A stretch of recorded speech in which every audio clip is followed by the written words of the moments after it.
The glass doors of Highland Crest Bank slid open with a quiet whoosh, releasing a rush of cool, conditioned air onto the busy sidewalk outside.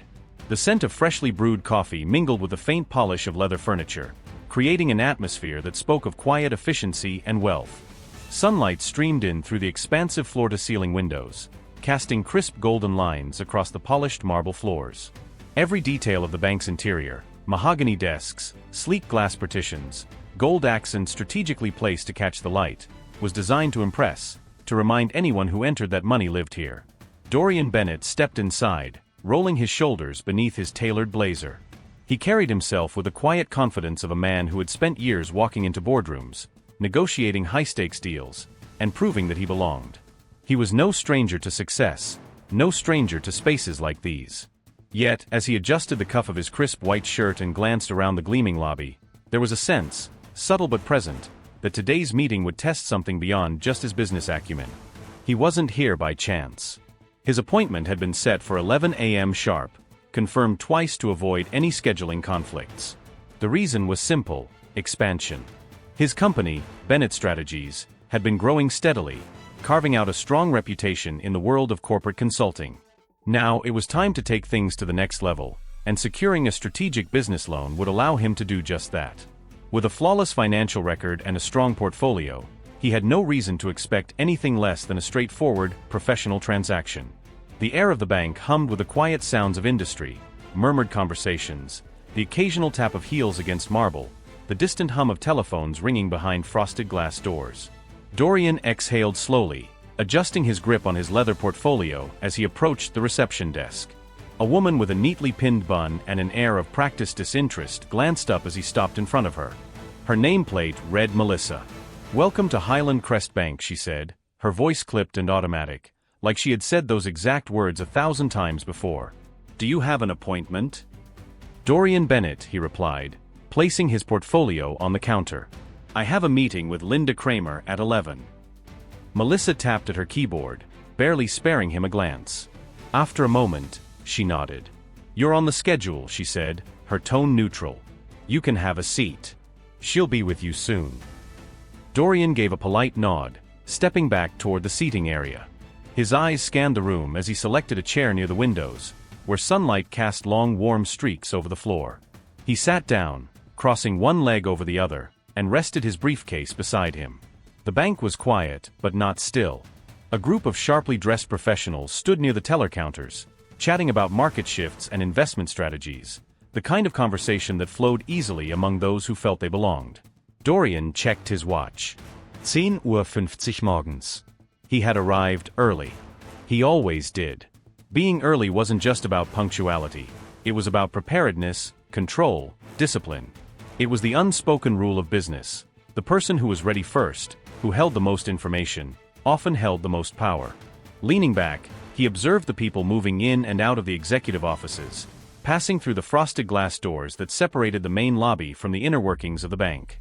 Some walked in with the easy confidence of those who knew they had access. Others, like him, waited to be called. But as the minutes ticked by, something subtle, yet unmistakable, began to take shape. Dorian Bennett was still sitting in the same chair. And everyone else? They were being called inside. The next morning, Megan pulled into the parking lot of Lancaster Grill, gripping the steering wheel a little tighter than usual. Something felt off.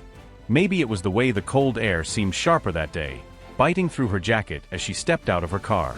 Or maybe it was the tight knot in her stomach, the lingering unease she hadn't been able to shake since last night.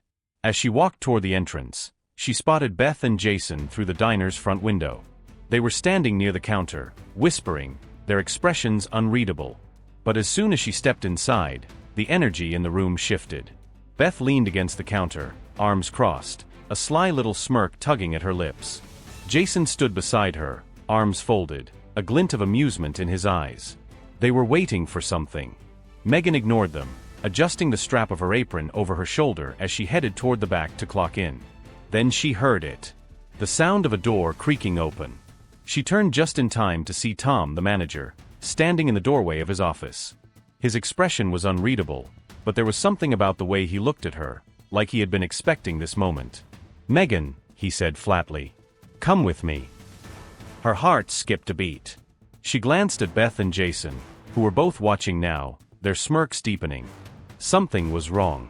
Megan followed Tom into his office, her footsteps slow and deliberate. The room was cramped, the desk cluttered with old receipts, paperwork, and a coffee mug with a dried stain at the bottom. He didn't bother to sit. Instead, he leaned back against the desk, exhaled, and met her eyes. "We're letting you go." The words hit like a slap. Megan blinked, her mind scrambling to process what he had just said. What? Tom's expression didn't change. "It's not working out." A cold weight settled in her stomach. "Not working out," she repeated, a sharp, humorless laugh escaping her lips. "I've been here for almost 3 years. I've never missed a shift. Never been late." Tom exhaled through his nose, like he was already tired of this conversation. "It's a decision we've made." "We." Megan knew what that meant. She swallowed the lump in her throat. "This is because of last night, isn't it?" Tom didn't confirm it. He didn't have to. His silence was enough. Megan felt heat rise to her face. "So I get fired for doing my job?" Tom's fingers tapped against the desk. "You can collect your final paycheck next week." That was it. No warning. No explanation. Just out. Megan clenched her fists, but she knew there was no point in arguing. Slowly, she untied her apron and set it on the chair. As she turned to leave, she hesitated at the door, forcing herself to look back at Tom. "You know this isn't right," she said, voice steady. Tom didn't even flinch. Megan shook her head and walked out. When she stepped back into the main dining area, Beth was still standing by the counter, a knowing smirk playing at the corners of her lips.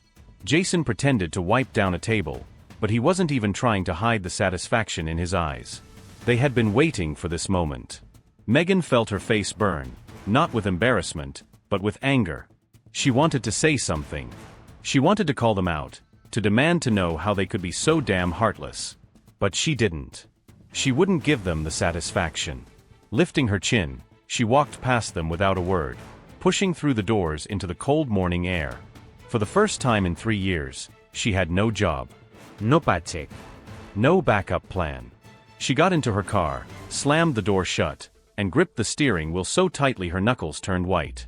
Her breath came in short, sharp bursts. How was she going to pay rent? How was she going to help Evan with his groceries? How was she? Her phone buzzed. Megan ignored it at first, staring blankly at the windshield, her thoughts spiraling. Then she glanced at the screen. Unknown number. She hesitated, then with a shaking hand, she answered. "Hello." A deep voice came through the line, steady and familiar. "Megan," the man said. "This is Richard Lawson." Megan frowned. "I'm sorry, who?" "The man you served last night at Lancaster Grill." Her breath caught. She sat up a little straighter. "Oh. Yes, sir. How can I help you?" There was a pause. Then Richard said something that made her entire world tilt on its axis. "I heard what happened." Megan's stomach twisted. Of course he had. News traveled fast in places like Lancaster Grill. "Yeah, well," she said, forcing out a bitter laugh. "Guess I should have just ignored you like everyone else." Richard's next words made her freeze. "That's exactly why I'm calling."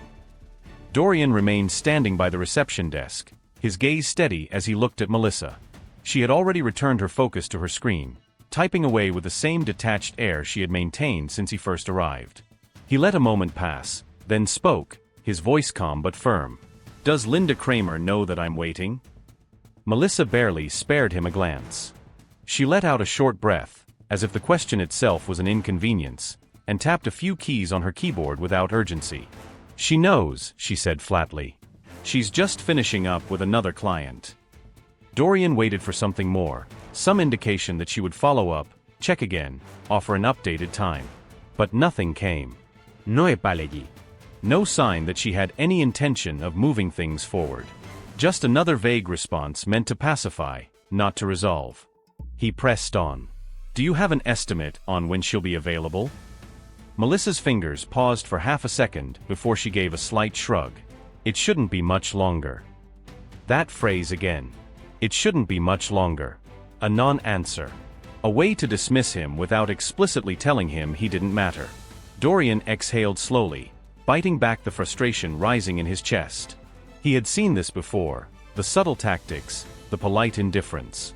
The way people could deny what was happening, even when it was happening right in front of them. And then, before he could respond, another shift unfolded right in front of him. The glass doors swung open again, and a woman strode into the lobby with a kind of effortless presence that came from knowing she belonged. She was dressed in an elegant navy blue dress, a designer handbag hanging from the crook of her arm, her jewelry understated but unmistakably expensive. She was on her phone mid-conversation, her voice light and casual, as if she had nowhere to be and all the time in the world to get there. Dorian didn't need to guess how this would play out. Melissa's posture changed instantly. Her shoulders straightened, her expression lifted, and just like that, the disinterested monotone she had used with him was gone, replaced by warmth and attentiveness. "Good morning, Mrs. Lancaster," Melissa greeted, her tone smoother, more polished, almost deferential. Mrs. Lancaster barely acknowledged her. She gave a quick nod, still focused on her phone call, and within seconds, a banker appeared at her side. No waiting. No questions. No shall el be soon. Dorian watched in silence as the woman was ushered past the frosted glass doors, disappearing into the executive offices. The same doors he had been staring at for over an hour and a half. The grip on his briefcase tightened. He turned back to Melissa. "So," he said, his voice even deliberate, "do appointments matter here, or is it just first come, first served?" For the first time, Melissa hesitated. A flicker of discomfort passed through her expression before she quickly recovered, her professional mask snapping back into place. "I told you, sir," she said, her voice carrying a hint of defensiveness now. "She'll be with you soon." There it was again. That word. Soon. It wasn't a reassurance. It wasn't a promise. It was a way of making sure he kept waiting without ever giving him the dignity of an answer. Dorian didn't respond right away. He let the silence sit between them, let the weight of the moment settle. Then, without another word, he turned, not back to his seat, not toward the exit, but straight for the frosted glass doors. Dorian didn't sit back down. He had waited long enough. Without breaking stride, he adjusted his blazer and turned toward the frosted glass doors that led to the executive offices. His movements were calm, deliberate. There was no rush, no aggression, just decision. Behind him, Melissa's voice cut through the air, sharper now, edged with something that almost resembled alarm. "Sir, you can't go in there." Dorian didn't slow. He reached out, pushed open the doors, and stepped inside. The shift was immediate. Out in the lobby, everything was polished and curated, designed to impress. But back here, beyond the frosted glass, the atmosphere changed. The sounds of ringing phones and low voices hummed through the corridor. Office doors lined the hall, some open, revealing glimpses of dark wood desks and neatly stacked financial reports. Others were closed, their occupants deep in private meetings. But Linda Kramer's office? Wide open. And she was alone. Dorian stopped in the doorway, taking in the scene before him. Linda wasn't in a meeting.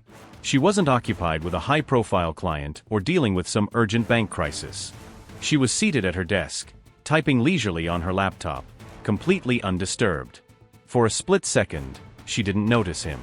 Her focus remained on the screen, her fingers moving over the keyboard with unhurried ease. Then, sensing someone's presence, she looked up. Surprise flickered across her face. Then irritation. She sat back slightly, composing herself, her expression shifting into something more controlled, cold, detached, the kind of look reserved for people she didn't think she needed to impress. "Mr. Bennett," she said, her voice clipped, her tone carrying the weight of authority. "You should have waited until you were called." Dorian met her gaze, steady and unshaken. "I did wait." Something in Linda's expression twitched, a momentary hesitation, quickly masked. She exhaled through her nose, closing the laptop with a measured click. "We've been extremely busy today," she said, smoothing out the front of her blouse, as if that explained everything. "I understand the delay must have been frustrating, but we have a tight schedule and—" Dorian lifted a brow, watching her closely. Busy? He had watched at least 6 people, some without appointments, be ushered inside within minutes of arriving. He had seen Melissa's demeanor change in an instant when the right person walked through the door. He had seen Mrs. Lancaster step inside without a word of protest, like the rules simply didn't apply to her. But him? He had been made to sit. To wait. Busy, Dorian repeated, his voice even, unreadable.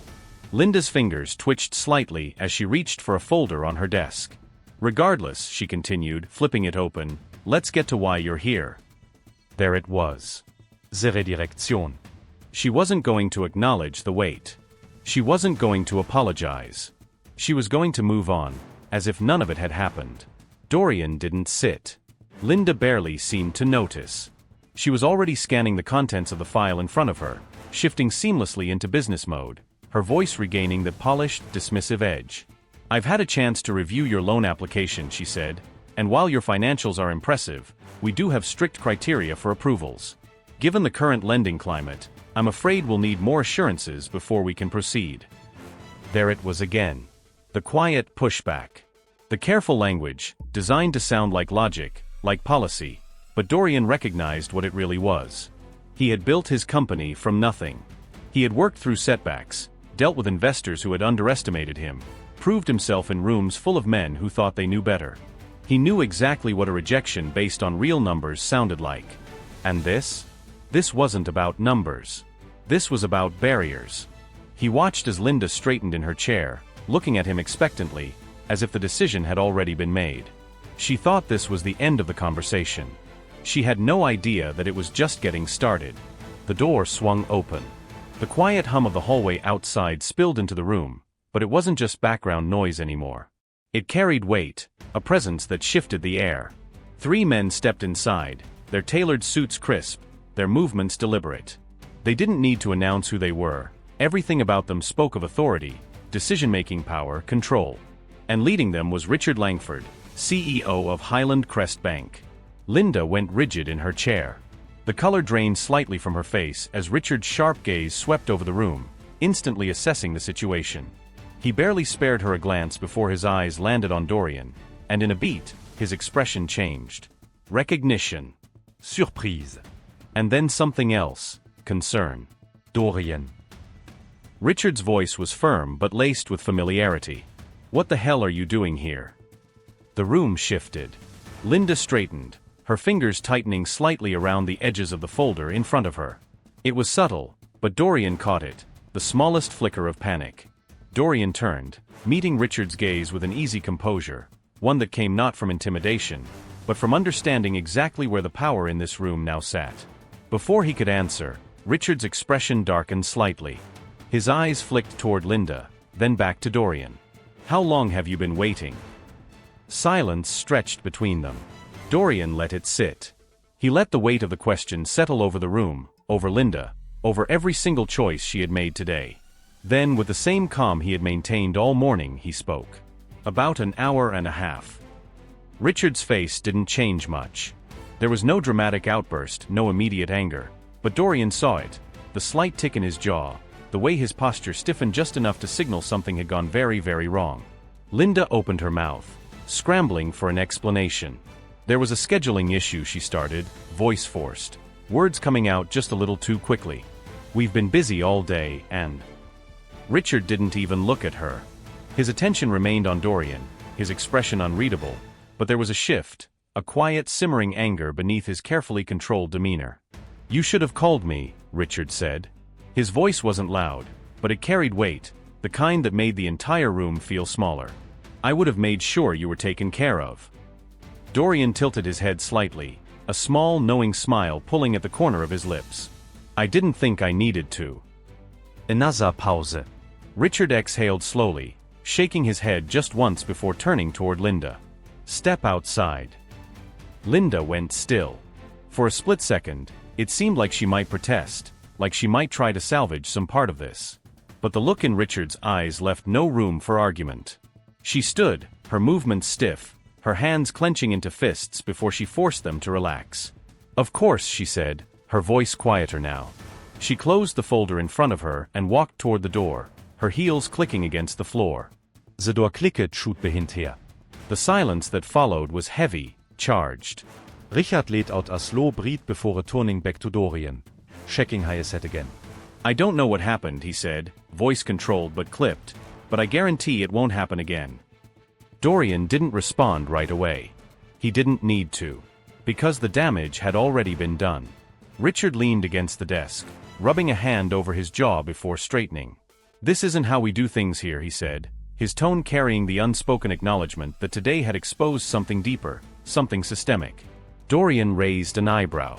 "Seems like it is." Another pause. This time, Richard didn't try to argue. He didn't make excuses. Men like him, men at the top, knew when something had gone wrong. And right now, he was calculating exactly how big of a problem this was. Richard turned to one of the executives standing behind him.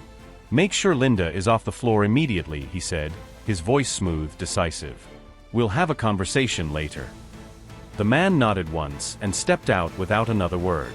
Richard turned back to Dorian. "That loan application you submitted," he said, his tone shifting into something more businesslike. "I assume it was solid?" Dorian tapped the side of his briefcase. "See for yourself." Richard took the file from the desk, flipping through the pages. He barely made it past the first few documents before shaking his head. This shouldn't have even been a question. He glanced toward the remaining executive still standing near the door. "Fast track it. I want an approval on my desk by the end of the day." Dorian arched an eyebrow. "Just like that." Richard met his gaze, unwavering. "You should have had it 2 hours ago. I'm fixing the mistake." Dorian studied him for a long moment. He knew exactly what this was. This wasn't generosity. It wasn't about making things right. It was about control. About ensuring the damage stopped here, in this office, before it bled into places Richard didn't want it to reach. Dorian had been in this game long enough to recognize when a man like Richard Langford was trying to contain a situation before it became a liability. And yet, he wasn't about to let Richard off that easy. "I'll accept the approval," Dorian said, standing, "but fixing this for me doesn't fix the real issue." Richard's face remained composed, but something flickered in his eyes. "We'll be having a long conversation about that," he said. Dorian nodded, picking up his briefcase. Before he left, he made sure to meet Melissa's gaze one last time. She didn't look nearly as confident now. Dorian stepped out of the office, the air outside the executive suite feeling noticeably different. Lighter. Charged. The kind of shift that happened when the balance of power had been corrected, even if only for a moment. As he made his way back through the hallway, past the frosted glass doors, past the mahogany desks and sleek gold accents, he felt the subtle change in the energy around him. Eyes darted in his direction. Employees who had barely acknowledged him before suddenly seemed aware. Conversations softened. A few turned away quickly, pretending to focus on their screens. And then there was Melissa. She was still behind the reception desk, her posture a little too stiff, her fingers hovering over the keyboard in a way that made it obvious she wasn't really typing anything. For the first time since he had arrived, she didn't meet his eyes. She knew. She knew exactly what had happened behind those glass doors. She knew exactly what had been exposed. And for once, there was no dismissive tone, no indifferent shrug, no hollow excuse about busy schedules.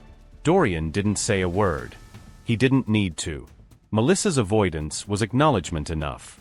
The cool rush of outside air greeted him as he stepped through the bank's main doors, the midday sun hitting the glass facade, making it gleam.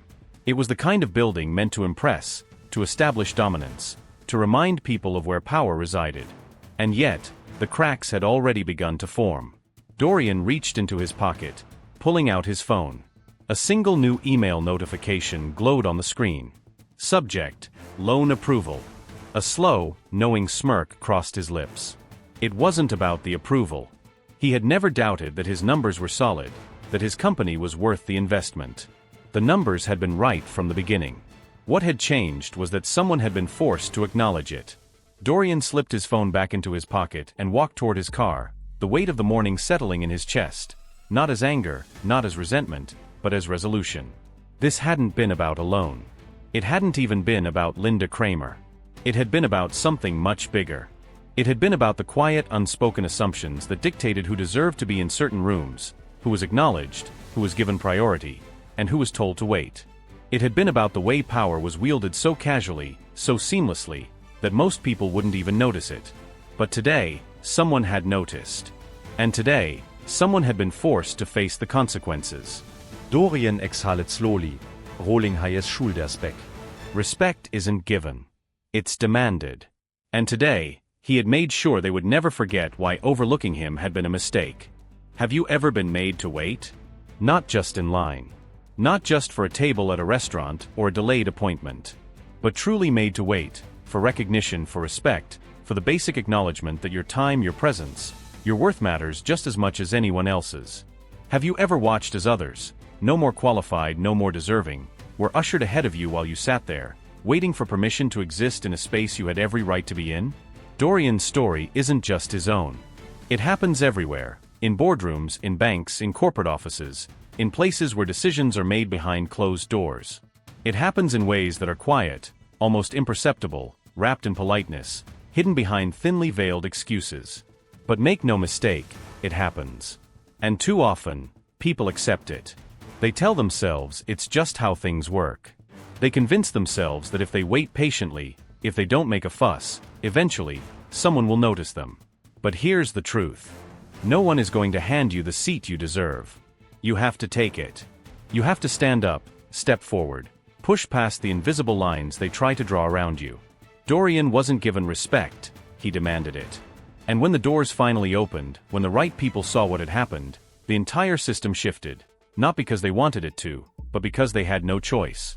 So if you've ever been overlooked, if you've ever been dismissed, delayed, denied access to something you've earned, if you've ever been made to feel like you were less than while others were treated like they belonged, speak up.